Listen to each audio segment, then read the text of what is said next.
God is good all the time. கர்த்தர் நல்லவர். God is good all the time. கர்த்தர் நல்லவர் எல்லா நேரத்திலும். So we have to be very careful for inheriting God's blessing. எனவே நாம் தேவனுடைய ஆசீர்வாதத்தை சுதந்தரிக்கிறதுல ரொம்ப கவனமா இருக்கணும். We have to understand what is the way of Adam. நாம புரிந்து கொள்ளணும் ஆதாமுடைய வழி என்னன்னு புரிந்து கொள்ளணும்.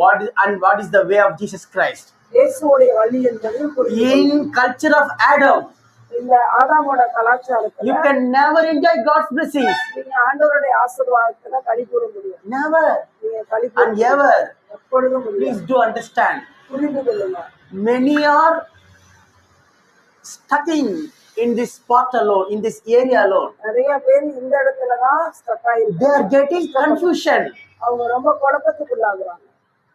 Why it's happening in my life? ஏன் என் வாழ்க்கையில இப்படி நடக்குது? God will do evil. God will allow evil in my life. என் வாழ்க்கையில கர்த்தர் தீமையை அனுமதிச்சிட்டாரா? Never He will allow evil in your life. கடவுள் ஒரு நாளும் தீமையை உங்க வாழ்க்கையில அனுமதிக்க மாட்டார். Hallelujah. Hallelujah. Because God is good. ஏனென்றால் கடவுள் நல்லவர். He will never think to do evil in your life. அவரு உங்க வாழ்க்கையில தீமையை அனுமதிக்க நினைக்க கூட மாட்டார். Never He wants to perform. அவர் உங்க வாழ்க்கையில அதை நடத்த மாட்டார்.